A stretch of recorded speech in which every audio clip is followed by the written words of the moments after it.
TP classes में स्वागत है बच्चों। अभी आप 12वीं राजनीति शास्त्र अध्याय 3 नियोजित विकास की राजनीति का प्रश्नोत्तर पढ़ रहे हैं। आज मैंने प्रश्न लिया है हरित क्रांति से आप क्या समझते हैं। ये बहुत ही इंपॉर्टेंट प्रश्न है क्योंकि 2019 में पूछा गया प्रश्न है। पहले उत्तर सजाते हैं।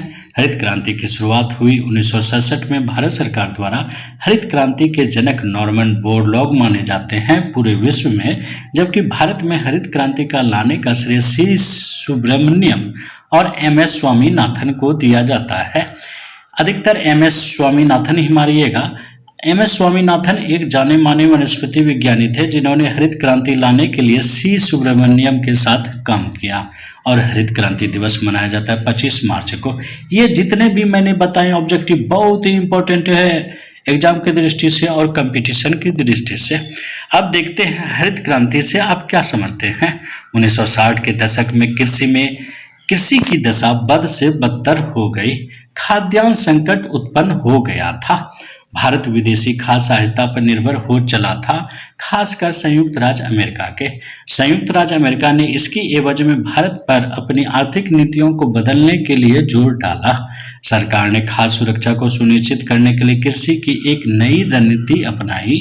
जो इलाका अथवा किसान के मामले में पिछड़े हुए थे, शुरू में सरकार ने उनकी ज्यादा सहायता देने की नीति अपनाई, लेकिन कोई सफलता नहीं हुई, इसलिए इस नीति को छोड़ दिया गया।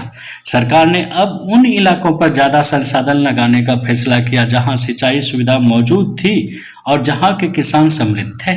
इस नीति के पक्ष में दलील यह दी गई कि जो पहले से ही सक्षम हैं वे कम समय में उत्पादन को तेज रफ्तार बढ़ाने में सहायक हो सकते हैं। सरकार ने उच्च गुणवत्ता के बीज, उर्वरक, कीटनाशक और बेहतर सिंचाई सुविधा बड़े अनुदानित मूल्य पर मुहैया कराना शुरू किया। सरकार ने इस बात की भी गारंटी दी कि उपज को एक निर्धारित मूल्य पर खरीद लिया जाएगा। यही उस परिघटना की शुरुआत थी जिसे हरित क्रांति कहा जाता है।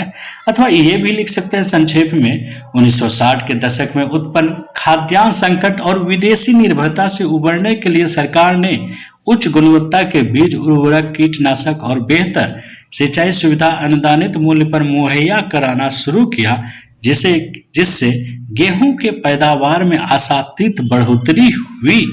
उसे ही हरित क्रांति कहते हैं। ये कैसा लगा वीडियो कमेंट में जरूर बताओ बच्चों। बहुत बहुत धन्यवाद।